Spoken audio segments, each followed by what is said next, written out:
خاتو عایشەی دایکی ئیمانداران خێزانی پێغەمبەری خوا صلی الله عليه وسلم ڕەزا و ڕەحمەتی خوا لە دایە عایشەش بێ خۆی بۆ ناگیرێ دەفەرمێ من هذه یا رسول الله صلی الله عليه وسلم ئەوە چییە بۆ ئەی پێغەمبەری خوا دەفەرمێ ئینەها صاحبة خەدیجە ئەوە هاوڕێکەی خەدیجەی خێزانم بوو كانت تأتينا أيام خديجة أو ڕۆژگاری کە من و خاتو خەدیجە هاوسەری ژیانی یەک بووین ئەم ئافرەتە زۆر سەردانی دەکردین خۆشەویستی خەدیجە بوو خاتو عایشە دەفەرمێ باسی چیتان دەکرد پێغەمبەر صلی الله عليه وسلم فەرمووی كنا نتذكر الأيام الخوالي بەخوا باسی ڕۆژە جوانەکانی سەردەمی خەدیجەمان دەکرد بیرەوەریەکان یادەوەریەکان ڕۆژە جوانەکان ساتە زەردەبەخشەکان ئەو ڕۆژانەی کەوا لەگەڵ خەدیجە ئەم ئافرەتە بە تەمەنە دەهات بۆ لامان چ ڕۆژگارێکی جوان بوون فغارت عائشە وەکو غیرەی ژنان کە حەقی خۆیانە خاتو عائشە گڕی لە دەرونی بەربوو وتی ئەما زلت تذكر هذه العجوز وقد أبدلك الله من هي خير منها ئەمە نەبڕایەوە باسی ئەم پیرێژنە لە کاتێکە خوا زۆر لەو باشتری پێبەخشیوی خوا لە خەدیجە باشتری پێبەخشی مەبەستی خۆی بوو ئیتر نەبڕایەوە ساڵ 12 مانگ تۆ بەس باسی خەدیجە دەکەیت بەڕێزان دیقەت بدەن خۆ قسەکەی خاتو عایشە زۆر ڕاستە خەدیجە پیر بوو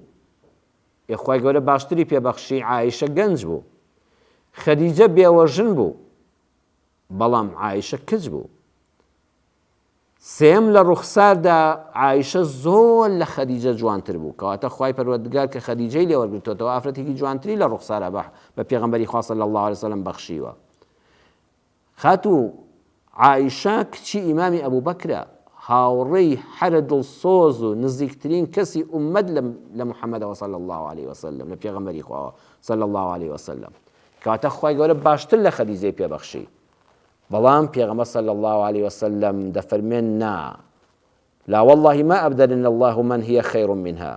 نسوێند بە خوا سوێند بە ئەڵڵا خوا قەت لە خەدیجە باشتری پێ نەبەخشیوە بۆچی لەبەر سێ شت یەکەم واستنی حینە منعني الناس دۆستی کاتی تەنگانەم بوو ئەو وەختەی یەک کەس نەما بوو پشتیوانیم لێ بکات لەم سەرزەویەدا خەدیجە پشتی بەر نەدام ماڵی زۆری هەبوو لە مێردەکانیەوە بۆی مابەوە من کە خواستم من فەقیر بووم ئەو بێوەژنێکی دەوڵەمەند بوو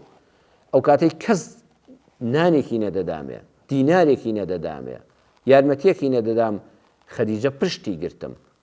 پشتیوانی کاتی تەنگانە و ناڕەحەتی ژیانم بوو وەیە قەت لە یاری ناکەم قەت خوا لەو باشتری پێ نەبەخشیوە